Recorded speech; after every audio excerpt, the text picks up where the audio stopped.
दोस्तों आज के वीडियो में हम बात करने वाले हैं कि भारतीय रेलवे एटा कासगंज के बीच जो नई रेल परियोजना को मंजूरी दी है, कब से काम देखने को मिलने वाले हैं और इसके लिए बड़ा अपडेट रेलवे द्वारा जारी किए गए हैं। साथ में इस रूट पर आपको 3 नए रेलवे स्टेशन का निर्माण भी भारतीय रेलवे करने वाली है और जो जमीन अधिग्रहण में पेच फंसे थे और कब तक जमीन अधिग्रहण का काम भारतीय रेलवे पूरा करेगी, इस वीडियो के अंदर मैं आपको कासगंज और एटा के बीच बनने वाली नई रेल लाइन परियोजना के बारे में फुल डिटेल जानकारी देने वाला हूं। लंबे समय से रेल कनेक्टिविटी का इंतजार कर रहे लोगों के लिए एक बहुत बड़ी खुशखबरी रेलवे द्वारा दी गई है कि इस रूट पर आपको बहुत जल्द वर्क देखने को मिलने वाले हैं। साथ में इस रूट के लिए पैसे का आवंटन भी रेलवे द्वारा कर दिए गए हैं। कितना किलोमीटर का डिस्टेंस पर भारतीय रेलवे इस रूट पर काम करने वाली है और कब तक काम पूरा होने वाले हैं, इस वीडियो के अंदर मैं आपको इस नए रेल प्रोजेक्ट के बारे में फुल डिटेल जानकारी देने वाला हूँ। तो दोस्तों अगर आप चैनल पर नए हैं तो चैनल को सब्सक्राइब कर लीजिए। वीडियो अच्छा लगे तो वीडियो को लाइक जरूर कर दीजिएगा। चलिए इस डिटेल वीडियो को शुरू करते हैं। दोस्तों दशकों से लंबी एटा कासगंज रेलवे लाइन परियोजना अब धरातल पर उतरने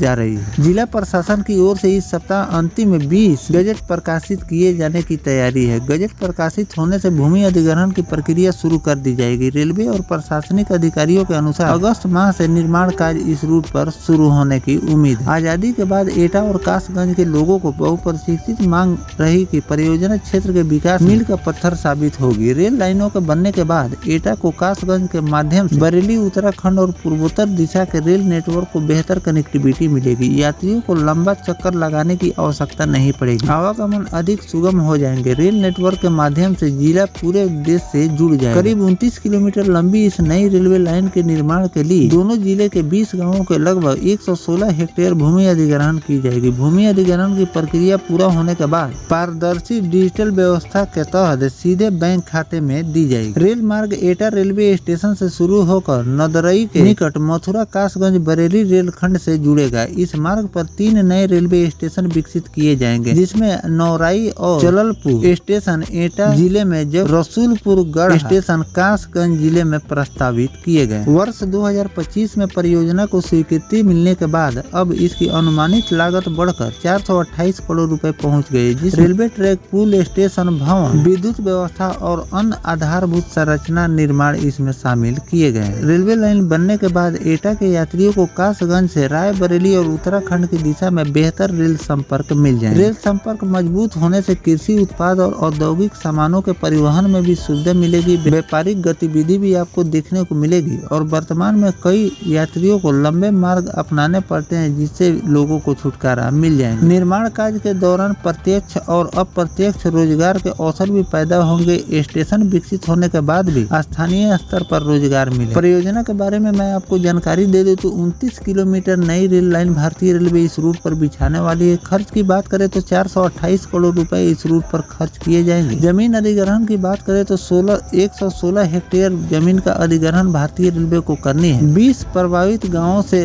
भारतीय रेलवे को जमीन अधिग्रहण करनी है। साथ में इस रूट पर आपको 3 नए रेलवे स्टेशन के निर्माण देखने को मिलेंगे। एटा कासगंज रेल लाइन परियोजना केवल एक रेलवे ट्रैक नहीं बल्कि पश्चिमी उत्तर प्रदेश इस क्षेत्र के विकास का एक नया अध्याय मानी जा रही है। वर्षों से अधूरी योजना में निर्माण कार्य शुरू होने की उम्मीद जिले के लोगों को एक आस जगा दी है। प्रशासनिक प्रक्रिया पूरा होते ही अगस्त से मशीनों की आवाजाही इस रूट पर शुरू हो जाएगी और इस रूट पर आपको जमीनी स्तर पर वर्क देखने को मिलेंगे। एटा कासगंज रेल लाइन के लिए सारी प्रक्रिया लगभग पूरी हो चुकी है। इसके लिए 100 करोड़ रुपए का बजट कासगंज जिले के प्रशासन को दिया भी जा चुका है। इस बजट से किसान को अधिग्रहित भूमि का मुआवजा दिए जाएंगे। तो दोस्तों इस रूट पर आपको बहुत जल्द वर्क देखने को मिलेंगे। तो जैसे ही वर्क शुरू होंगे उसकी भी जानकारी मैं आपको लगातार देता रहूंगा। ऐसे तो इस रूट के बारे में मैंने आपको जानकारी 29 किलोमीटर का एक छोटा रूट होने वाला है, लेकिन इस रूट के बारे में मैं आपको बता दूं तो इसे भारतीय रेलवे एक बड़े रूट से कनेक्ट कर रही है। आने वाले दिनों में इस रूट से लंबी दूरी की ट्रेन का संचालन आपको देखने को मिलेंगे। वीडियो के माध्यम से मैं आपको लगातार जानकारियां देता रहता हूं कि भारतीय रेलवे जो भी रूट शॉर्ट रूट तैयार करती है उसे इस रूट को आप एक बाईपास रेल लाइन के रूप में देख सकते हैं। भारतीय रेलवे द्वारा एक शॉर्टकट बाईपास रेल लाइन तैयार किए जा रहे हैं। एक मेन लाइन से भारतीय रेलवे कनेक्ट कर देगी, जिससे लोगों का आना जाना आसान हो जाएंगे। जो लोगों के लिए लंबे सफर काटने पड़ते हैं, साथ में लंबी दूरी सफर करने के बाद लोग अपना ट्रेन पकड़ते हैं, उससे लोगों को निजात मिलेंगे और भारतीय रेलवे को एक शॉर्टकट रूट भी मिल जाएगा। तो इस रूट पर जो भी नया अपडेट आएगा वो भी जानकारी मैं आपको आपको आगे चलकर देता रहूंगा। फिलहाल दोस्तों ये जानकारी आपको कैसा लगा कमेंट सेक्शन में जरूर बताइएगा। मिलते हैं किसी नेक्स्ट टॉपिक कोई नई जानकारी के साथ, तब तक अपने भाई को दीजिए इजाजत। जय हिंद, जय भारत, वंदे मातरम।